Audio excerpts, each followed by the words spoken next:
आता मी थोडासा पालकांकडे वळतो अशासाठी, की पालकांचं जे जग होतं ना, जेव्हा पालक आत्ताच्या तरुणांच्या वयामध्ये आहेत, ते पालकांचं जग त्या मानाने अतिशय संथ होतं. त्या मानाने पालकांच्या त्या जगामध्ये खूप सारी स्थिरता होती आणि ते जे जग होतं, ते जगच वेगळं होतं. कसं ते जग वेगळं होतं ते आपण पाहूया, की हे जे वेगळं जग होतं पालकांचं, त्याच्यामध्ये सगळ्यात महत्त्वाचं काय होतं? तर सगळ्यात महत्त्वाचं म्हणजे त्या जगामधली पेस ऑफ लाईफ वॉज स्लो. जीवनाची गती कमी होती. There were limited choices. म्हणजे प्रत्येकच ठिकाणी जीवनामध्ये तुमच्या हातात असलेले पर्याय होते, ते पर्याय कमी होते. कारण काय? तर पर्यायच मुळात कमी होते. तेव्हा मुळातच पर्याय कमी असतील, तर तुमच्या समोर त्या निवडीचं स्वातंत्र्यसुद्धा त्या अर्थाने मर्यादितच होतं. म्हणजे त्या काळामध्ये जेव्हा 3 किंवा 4च साबण असायचे अंघोळीचे, तेव्हा 4 पुरताच तो चॉईस मर्यादित होता. 40चा तुम्हाला चॉईस नव्हताच. त्यामुळे the freedom to make choices was restricted. आणि त्या काळाचं महत्त्व असं होतं, की त्यामध्ये व्यक्तीपेक्षा व्यवस्थेला, गटाला, कुटुंबाला जास्त महत्त्व दिलं जात होतं. म्हणजे आपल्या देशामधली जी एक ट्रॅडिशनल फॅमिली आहे ना, पारंपरिक जे आपलं कुटुंब आहे, त्याला सोशिओलॉजिस्ट काय म्हणतात बघा, सोशिओलॉजिस्ट त्याला म्हणतात रूट फॅमिली. जरा नीट बघा या फॅमिलीकडे. तुम्हाला काय दिसतंय, की या फॅमिलीमधले हे 4 कुटुंबीय आहेत. हां, आई-बाबा आहेत, मुलं आहेत. ही रूट फॅमिली आहे. रूट म्हणजे काय? त्यांचा बेस बघा. तो जो बेस आहे ना, तो सगळ्यांचा एक आहे आणि त्याच्यामध्ये हे 4 इंडिव्हिज्युअल्स आलेले आहेत. ही traditional Indian family, root family. हिच्यामध्ये काय-काय दिसतं आपल्याला? Centralised decision making. की बाबांनी सांगायचं, मोठ्या लोकांनी सांगायचं, हायरार्की इज व्हेरी रिजिड, की त्याच्यामध्ये जे मोठे सांगतील ते ऐकायचं. Focus on enforcement without discussion. Clear gender stereotypes, हे मुलींनी करायचं, हे मुलांनी करायचं. हे त्याच्यातले प्रॉब्लेमॅटिक भाग. पण या फॅमिलीमध्ये स्ट्रॉंग इमोशनल अटॅचमेंट पण. हां, कंडिशनिंग ऑफ शेअरिंग अँड अल्ट्रुइझम, म्हणजे एक तीळ 7 जणांमध्ये वाटून खावा. आणि इतरांच्या प्रती असलेली माझी जबाबदारी, sense of responsibility, putting family before self. हे सगळं आपल्याला दिसतं, की आपल्या ट्रॅडिशनल इंडियन फॅमिलीमध्ये होतं. आता जी नवीन आपल्याकडे आलेली जी फॅमिली आहे, तिला म्हणतात रूफ फॅमिली. ही एमर्जिंग इंडियन फॅमिली आहे. तर या रूफ फॅमिलीमध्ये जसं तुम्हाला या चित्रामध्ये दिसतंय, की 4 व्यक्ती आहेत. त्या 4 व्यक्ती एका घरामध्ये राहत आहेत. याचे काही फायदे पण आहेत. या एमर्जिंग इंडियन फॅमिलीमध्ये, रूफ फॅमिलीमध्ये फायदे काय आहेत? There is a consensual decision making. The hierarchy is very, very flexible. हां, there is a focus on negotiations and the gender roles are very, very flexible. त्याच्यामुळे आपल्या काय लक्षात येतं, की हे चांगला भाग आहे, की त्याच्यामध्ये सगळ्यांची मतं विचारली जातात. याच्यामध्ये मी मोठा आहे म्हणून तू माझं ऐकलंच पाहिजे असं प्रेशर नाही आहे. त्याच्यामध्ये मुलं आणि मुली यांनी कुठल्या भूमिका घ्यायच्या ह्याच्यामध्ये स्वातंत्र्य आहे. पण ह्याच्यामधून काही कन्सर्न्स जे निर्माण होतात ते हे आहेत, की बरेच पालक म्हणतात, की आजकालची मुलं ना आम्हाला पहिल्या एवढी अटॅच नाही आहेत. कारण लिमिटेड इमोशनल अटॅचमेंट, ती दूर राहत आहेत आणि खूप लवकर दूर राहायला सुरुवात करतायत. दुसरं असं दिसतं, की या फॅमिलीमध्ये focus is on owning than sharing. म्हणजे हे मला हवं. आणि sense of responsibility is more towards self. माझं मी पाहीन. Putting self before the family. आता तुम्ही म्हणाल ह्याच्यातलं आयडियल काय? तर ह्याच्यातलं आयडियल काहीच नाही. पण दोघांच्या मधलं जर आपल्याला बॅलन्स साधायचा असेल, तर तो चित्रामध्ये अशा पद्धतीने साधता येईल, की याला मी म्हणतो ग्लोबल इंडियन फॅमिली. म्हणजे तुम्हाला असं दिसेल, की या चित्रामध्ये जी फॅमिली तुम्हाला दिसते, तिचे जे रूट्स आहेत ना, ते देशामध्ये आहेत. म्हणजे रूट कुठला असला पाहिजे, तर तो देशाचा असला पाहिजे. आणि रूफ कुठलं असलं पाहिजे, तर ते विश्वाचं असलं पाहिजे. म्हणजे तो मोकळेपणा जो आहे, विचारांचा मोकळेपणा, ज्ञान घ्यायचा मोकळेपणा, हा जगाकडून मिळवायला पाहिजे. आणि तो माझ्या मातीमध्ये माझ्या देशासाठी कसा वापरायचा, हे माझं रूटचं इन्क्लिनेशन असलं पाहिजे. लक्षात घ्या, रूट म्हणजे जाती नाहीत, धर्म नाहीत, कुठलेही भेद नाहीत. जाती म्हणजे माझा वारसा. या ग्लोबल इंडियन फॅमिलीमध्ये दोन्ही आपल्याला कदाचित ॲडव्हान्टेजेस, रूटचे आणि रूफचे घेता येतील का? की ज्याच्यामध्ये एका बाजूने कॉन्सेन्शियल डिसिजन मेकिंग असेल, ज्याच्यामध्ये स्त्री पुरुषांच्या भूमिका ह्या अत्यंत ताठर नसतील, ज्याच्यामध्ये प्रत्येकाची दुसऱ्यामध्ये असलेली भावनिक इन्व्हॉल्वमेंट ही विवेकनिष्ठ असेल, रॅशनल असेल, आणि ओनिंग आणि शेअरिंग म्हणजे मला काय हवं आणि मी दुसऱ्याला काय देणार ह्याच्यातला एक बॅलन्स असेल, जिथं त्या व्यक्तीला स्वतःचे इमोशनल इंटरेस्ट आणि emotional interest of the significant others हे दोन्ही मॅच करता येतील. हे कदाचित स्वप्न आहे, पण असा बेंचमार्क असणं ही गोष्ट फार गरजेची आहे. आणि असं जर आपल्याला करायचं असेल तर या ग्लोबल इंडियन फॅमिलीच्या समोरचं चॅलेंज काय काय असणार आहे बघा. हे चॅलेंज असणार आहे याच्यामध्ये सगळ्यात महत्त्वाचं की लाईफस्टाईल ॲस्पिरेशन्स या सगळ्या कुटुंबाला त्याच्यावरती बोलायला लागणार आहे की एक सदस्य आहे त्याची लाईफस्टाईल अशी, उरलेल्या सदस्यांची लाईफस्टाईलची डेफिनेशन अशी, तर कुठे आपलं एकमत होतं आहे ते तुम्हाला पाहायला लागेल. डिफरिंग लाईफस्टाईल ॲस्पिरेशन्स असल्या तर त्यामुळे कलह जास्त निर्माण होतात. मग काय डिफाईन करावं लागेल तर नीड, कम्फर्ट आणि लक्झरी, माझी गरज काय, माझी सुविधा काय आणि माझी चैन काय, हे आपल्याला पाहायला लागेल. पुन्हा प्रत्येक चॉईस करताना, मग तो करिअरचा असू दे किंवा आयुष्यातला कोणताही असू दे, कुठलाही पर्याय मी जेव्हा निवडेन तेव्हा त्याची एक किंमत मला द्यावी लागणार आहे आणि ती किंमत देण्याची माझी तयारी आहे का. मी कसा बघणार आहे, मी एखादी वस्तू घेताना तिची युटिलिटी बघणार आहे, तिचं सौंदर्य बघणार आहे का सगळे लोक ती घेत आहेत म्हणजे ती मला घेतलीच पाहिजे असं मी बघणार आहे. माझा ॲटिट्यूड पैशाकडे बघण्याचा कसा असणार आहे. माझा ॲटिट्यूड मीडिया जो आहे, माझ्या आजूबाजूची माध्यमं आहेत, ती माध्यमं मला जे देत आहेत ते मी पारखून घेणार का नाही. मी माझ्या समाजामध्ये माझ्या आजूबाजूला जी सगळे स्टिरिओटाईप्स आहेत त्या स्टिरिओटाईप्सचा नीटपणे विचार करणार आहे का नाही. मला जर विरंगुळा हवा आहे, मला जर एंटरटेनमेंट हवी आहे, तर त्याचं नातं मी माझ्या विकासाशी साधणार की नाही. आणि मला या जगामध्ये जर राहायचं असेल तर नर्चरिंग रिलेशनशिप्स माझ्या जीवनाच्या प्रत्येक पातळीवरती असल्या पाहिजेत. कुटुंबाच्या पातळीवरती, समाजाच्या पातळीवरती, जिथे काम करत असेल तिथे रिलेशनशिप्स नर्चर करायला मी माझ्या करिअरमध्ये महत्त्व देणार का नाही. आणि जेव्हा मी ग्लोबल पातळीवरती काम करेन तेव्हा मला मल्टीलिंग्वल, मल्टी एथनिक ग्रुप्सबरोबर काम करावं लागेल. त्या सगळ्यांना माझ्याबरोबर घेण्याची एक व्यापक मानसिकता ही माझ्यामध्ये असणार की नाही. ह्या सगळ्या गोष्टी पुढच्या काळामध्ये अतिशय महत्त्वाच्या असणार आहेत. आणि म्हणून आपल्याला काय लक्षात घ्यायला लागेल की ह्या फॅमिली स्ट्रक्चरमध्ये एका बाजूला ग्लोबल सिटिझन, एका बाजूला प्राऊड इंडियन, असं आपल्याला या ग्लोबल फॅमिलीकडे पाहायचं असेल. आता तुम्ही मला असं विचाराल की करिअरशी बोलता बोलता तुम्ही फॅमिलीकडे का गेलात. त्याचं कारण असं आहे की जगामधला आपल्याला रिसर्च असं दाखवतो की changes in family structure and communication patterns is demonstrated to be the single most factor affecting careers of the young. आणि नॉर्मली आपण करिअर गायडन्समध्ये बोलताना जे बोलतो ते फक्त व्यवसायांबद्दल बोलतो, पण व्यवसायाचे, करिअरचे चॉईस आणि कुटुंब, मानसिकता व्यक्तीची आणि कुटुंबाची याबद्दल आपण बोलतच नाही.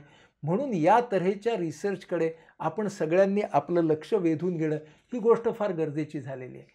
म्हणून आता आपण समजून घेऊया की करिअर चॉईस जेव्हा त्या स्टुडंटने करायचं आहे विथ हिज पेरेंट्स, मग दोघांच्यासाठीचे डूज अँड डोंट्स काय.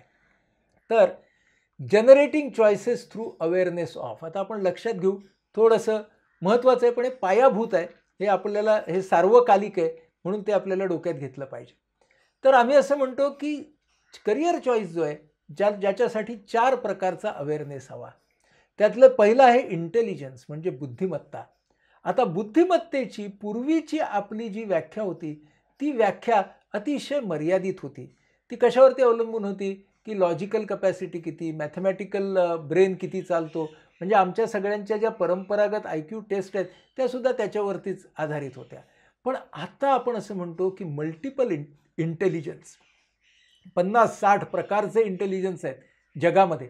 म्हणजे काही माणसं ही माणसांबरोबर इंटेलिजंट असतील, काही माणसं वस्तूंबरोबर, काही यंत्रांबरोबर, काही सुरांबरोबर, काही फॉर्म्स बरोबर. So there are many types of intelligence. एकच तऱ्हेची बुद्धी नाही आहे, बहुरंगी बुद्धी आहे. म्हणून आपल्याला या बुद्धीचं महत्त्व आणि आपल्या विद्यार्थ्यामध्ये पालकांनाही लक्षात घेतलं पाहिजे की माझ्या मुलाची बुद्धिमत्ता ही फक्त पढीक आहे का, माझ्या मुलाची बुद्धिमत्ता ही बुकिश आहे का. अनेक वेळेला मी पाहतो की प्रॅक्टिकल इंटेलिजन्स असलेली मुलं असतात. माझ्याकडे येणारा एक मुलगा असा होता की जो 10वीच्या गणितामध्ये सलगपणे नापास होत होता, पण उत्कृष्ट तबला वाजवायचा. म्हणजे तबल्यातलं गणित त्याला फार सुंदर कळायचं.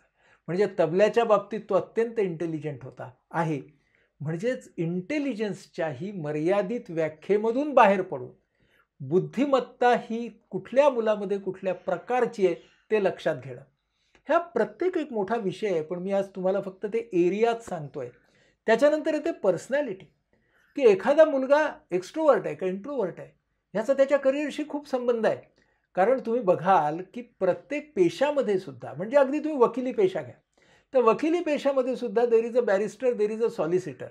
म्हणजे जो केस चालवतो तो एक्स्ट्रोव्हर्ट असतो, जो केस तयार करतो तो सॉलिसिटर इंट्रोव्हर्ट असतो. म्हणजेच प्रत्येकानं तुम्हाला असं दिसेल की प्रत्येक ठिकाणी या तऱ्हेचं एक्स्ट्रोव्हर्जन इंट्रोव्हर्जनचं बॅलन्स पण आहे. तुम्ही हॉस्पिटॅलिटीमध्ये जा, हॉस्पिटॅलिटीमध्ये जर तुम्ही गेलात तर तुम्हाला फ्रंट डेस्क आहेत ते एक्स्ट्रोव्हर्ट असतात, पण हाऊसकीपिंगला ना जितका इंट्रोव्हर्ट असेल तितकाच चांगला. म्हणजे प्रत्येक क्षेत्रामध्ये सुद्धा तुमच्या पर्सनॅलिटीप्रमाणे एक्स्ट्रोव्हर्जन इंट्रोव्हर्जनने मी सध्या एकच उदाहरण घेतलं, पण त्याप्रमाणे सुद्धा तुमचा वाव हा वेगळा वेगळा वेगळा असू शकतो. तुमच्या बुद्धिमत्तेप्रमाणे, म्हणजे एखाद्याची बुद्धिमत्ता असते ती खूप स्ट्रक्चर्ड असते, कॉन्क्रीट असते, म्हणजे तो स्ट्रक्चरल इंजिनियर होऊ शकतो. एखाद्याची बुद्धिमत्ता असते ती थोडी ॲब्स्ट्रॅक्ट असते, तो आर्किटेक्ट होईल, तो लँडस्केप डिझायनर होईल. दोघांना शेवटी एकत्र येऊन काम करायचं आहे. म्हणजे इंटेलिजन्स, पर्सनॅलिटी, त्याच्यानंतर आहे ॲप्टिट्यूड. ॲप्टिट्यूड म्हणजे काय, तर ॲप्टिट्यूड याचा अर्थ असा की एखाद्याला एखादी गोष्ट ही किती पटकन जमते, हां, त्याच्यामध्ये येते ॲप्टिट्यूड. म्हणजेच काय, basic skill leaning of a person prompting quick learning. Aptitude याचा अर्थ असा किती पटकन माणूस शिकतो. म्हणजे एखादा गायक असेल तर गायनातले सर काय बघतात, ही चाल या मुलाच्या गळ्यावरती किती पटकन चढते, त्याला ॲप्टिट्यूड म्हणतात. की एखाद्याने ब्रश घेतला आणि रंग असे मारले की अरे क्या बात आहे, म्हणजे काय, त्याला ॲप्टिट्यूड आहे. आणि ॲप्टिट्यूड असली तरी त्याला त्या बाबतीत इंटरेस्ट असेलच असं नाही. इंटरेस्ट म्हणजे क्षमता आहे, ॲप्टिट्यूड म्हणजे क्षमता, पण इंटरेस्ट म्हणजे आवड. म्हणजे आवडही पाहिजे आणि क्षमताही पाहिजे. म्हणजे अरे तू किती सुंदर चित्र काढतोस, हो का, ठीक आहे, मग मी ती पास टाईममध्ये काढेन. हां, म्हणजे त्याला त्यात इंटरेस्ट नाही आहे. म्हणून इंटरेस्टची व्याख्या बघा, an instinct to belong and get involved in the choice. ते बिलॉंगिंगनेस जेव्हा त्या चॉईसबरोबर येतं त्याला आपण इंटरेस्ट म्हणतो. म्हणजे आता तुमच्या असं लक्षात येईल की इंटेलिजन्स, पर्सनॅलिटी, ॲप्टिट्यूड आणि इंटरेस्ट हे 4 खांब विद्यार्थी आणि पालक या दोघांनी लक्षात घेतले पाहिजे. मग हे लक्षात घेऊन डूज अँड डोंट्स पुढचे येतील की कन्व्हेन्शनल आणि एमर्जिंग चॉईसेस काय आहेत यांची कंपॅरिझन करा. की कन्व्हेन्शनल चॉईसने मी गेलो तर धोका काय आणि मोका काय, एमर्जिंग चॉईसने गेलो तर धोका काय मोका काय. कन्सिडरेशन ऑफ फॅमिली रिसोर्सेस, की माझं कुटुंब मला किती प्रमाणात मदत करू शकतं. तिसरी गोष्ट फार महत्त्वाची, फिजिकल हेल्थ, जी विद्यार्थी बऱ्याच वेळेला लक्षात घेत नाही, की आपल्याला जर एखाद्या ठिकाणी शिकतानाही खूप श्रमाचं काम करायचं असेल तर आपल्या शारीरिक तब्येतीची काळजी आपण ॲक्टिव्हली घेणं ही गोष्ट किती महत्त्वाची. मग gathering information about favoured choices, त्याच्यासाठी मी असं सुचवेन की त्या कुटुंबानं, म्हणजे त्या विद्यार्थ्यानं पुढाकार घ्यावा, त्याच्या पालकांनी त्याला पाठिंबा द्यावा, एक पर्सनल डेटाबेस तयार करावा. या पर्सनल डेटाबेस कसा तयार करायचा, करिअर चॉईसेसचा, internet, reading, talking to professionals, making a project. मला जी करिअर करावीशी वाटते त्याचा प्रोजेक्ट मी जर स्वतः तयार केला, त्या क्षेत्रातल्या लोकांना भेटून, त्यांच्यावरच्या फिल्म्स बघून, त्यांच्या बायोग्राफीचा अभ्यास करून, हे जर मी सगळं केलं तर त्याच्यातून मला माझा चॉईस करायला मदत होणार आहे. मग काय करायचं की जे माझे फेवर्ड चॉईसेस आहेत त्याच्यामध्ये त्याचे मेरिट्स आणि डिमेरिट्स काय, धोका काय मोका काय, असं करून, समजा चॉईसेस हे अनेक आहेत, मग अल्टरनेटिव्ज हे 3 पर्यंत करायला हरकत नाही. समजा 5 ते 6 चॉईसेस आहेत, 2 ते 3 अल्टरनेटिव्ज आहेत, आणि मग प्रायोरिटायझिंग द अल्टरनेटिव्ज, की मग माझ्याकडे हा plan A, plan B, plan C, निदान 3 प्लॅन्स आपल्याला ॲक्शन प्लॅनसाठी किमान 3 प्लॅन्स असले तर ते फार बरं पडेल. आजकालच्या जगामध्ये एकच प्लॅन आपण घेऊन गेलो, परिस्थितीच खूप बदलली, तर असं व्हायला नको की माझ्याकडे वाटच नाही. म्हणून तिथे फ्लेक्सिबिलिटी येईल की एकच प्लॅन नको, ॲटलिस्ट 3 अल्टरनेटिव्हज. पुन्हा एका प्लॅनमध्ये सुद्धा अल्टरनेटिव्हज पाहिजे. इथे मला नाही हेडवे मिळाला तर इथे, नाहीतर इथे, नाहीतर इथे मी काय काय बदल स्वतःमध्ये करेन. ही गोष्ट या काळामध्ये फार महत्त्वाची राहणार आहे. आणि म्हणूनच पुढे आपल्याला बिलीफ्सकडे यायला पाहिजे की मी जेव्हा when I am analysing all my alternatives, काय काय गोष्टी आपल्याला बाजूला किंवा त्याचा विचार करावा लागेल. की आत्तापर्यंत असं आपण म्हणत होतो की ना ह्या करिअर्स मुलांसाठी आहेत, ह्या करिअर मुलींसाठी आहेत. बहुतेक आता ते राहिलेलं नाही, पण मनामध्ये ते राहिलं आहे. म्हणजे अनेक पालक असे येतात की अजून ना आमची मुलगी आहे हो, म्हणजे मग तिने कशाला घ्यायची ही करिअर. म्हणजे आपल्याला ना त्या सिरियलमध्ये वगैरे बघायला आवडतं बरं का, की फ्लाइंग ऑफिसर झालेली आहे आणि ती तिथं गेलेली आहे, सिरियलमध्ये बघायला आवडतं. पण लगेच घरातल्या मुलीला सांगितलं जातं की हे तुझ्यासाठी नाही आहे, ते फक्त सिरियलमध्ये. म्हणून अजूनही आपल्या समाजामध्ये मुलांच्या आणि मुलींच्या, म्हणजे मुलग्यांच्या आणि मुलींच्या करिअर्स ह्या वेगळ्या आहेत, मोठ्या प्रमाणात हा बिलीफ आहे. तर त्याच्यावरती उपाय म्हणजे माहिती आणि ज्ञान घेणं हाच आहे. पुन्हा सतत लोकांच्या डोक्यात आणि खास करून तरुणांच्याही डोक्यात हा विचार असतो, पटकन पैसे कधी मिळतील. पटकन पैसे देणारी करिअर ही सगळ्यांना आवडते, कोणाला नाही आवडत. हां, पण आपल्याला इझी मनी नावाची जी गोष्ट आहे त्याच्यामधले जे सापळे आहेत, ट्रॅप्स आहेत, त्यांच्याकडे आपण लक्ष नाही देत. म्हणून आपल्याला अनेक वेळेला अनेक तरुण माझ्याकडे येतात आणि ते म्हणतात की मला ना स्वतःच्या पायावरती उभं राहायचं आहे. म्हटलं अगदी बरोबर. भरपूर पैसा मिळवायचा आहे. म्हटलं तेही अगदी बरोबर. लवकर मिळवायचं आहे. म्हटलं तिथं प्रॉब्लेम आहे. हां, त्यामुळे जो तो लवकर शब्द आहे ना, तिथं प्रॉब्लेम आहे. पैसा मिळवायलाही आपला काही प्रॉब्लेम नाही आहे. हां, स्वतःच्या पायावरती उभं राहायलाही प्रॉब्लेम नाही आहे. पण बऱ्याच वेळेला ह्याच्यामध्ये तरुण वाहावत जातात, हे आपल्याला दिसतं. पुन्हा प्रेस्टिजियस करिअर, हां, प्रतिष्ठेचं. हां, म्हणजे अहो माझा एक मित्र जेव्हा अगदी उत्तम असा शेफ झाला, तरी तो त्याच्या वडिलांच्या दृष्टीनं शेवटपर्यंत फक्त भजी तळणारच राहिला होता. हां, हां, म्हणजे तो 5 स्टार शेफ होता हो. पण आता ना त्या वडिलांच्या डोक्यात हेच की प्रतिष्ठा नाही. त्यामुळे प्रतिष्ठेचे जे काही आपले मार्क्स असतात की नाही, मार्कर्स असतात की नाही आपल्या डोक्यातले, खास करून ते पालकांच्या डोक्यामध्ये जास्त असतात, मुलांच्या डोक्यामध्ये असतात, नाही असं नाही. पण प्रेस्टिजियस काय आहे जगामध्ये? म्हणजे तुम्ही एखाद्या करिअरला प्रेस्टीज मिळवून देऊ शकता. जेव्हा तुम्ही त्या करिअरमध्ये एंटर कराल तेव्हा त्या करिअरला प्रेस्टीज नसेल, पण तुम्ही जर त्याच्यामध्ये 20-30 वर्ष खूप छान काम केलं तर त्या करिअरला एक प्रेस्टीज मिळू शकतं. त्यामुळे ती एक महत्त्वाची गोष्ट आहे, प्रेस्टिजियस करिअर. आणि त्याच्या पुढचा जो भाग आहे की ह्या ना सोशली ना आम्हाला नाही वाटत आमच्या मुलाने किंवा मुलीने इथं काम करावं. हां, म्हणजे जरा खालच्या प्रतीचं काम आहे. हे सगळे तुम्हाला सांगतो फक्त आणि फक्त आपले बिलीफ्स असतात. या सगळ्या गोष्टी आपल्या मनामध्ये असतात आणि हे आपले बिलीफ्स विद्यार्थ्यांना करिअर्स चूज करताना कधी-कधी खूप अडसर निर्माण करू शकतात. म्हणून हे आपण डोक्यात घेतलं पाहिजे.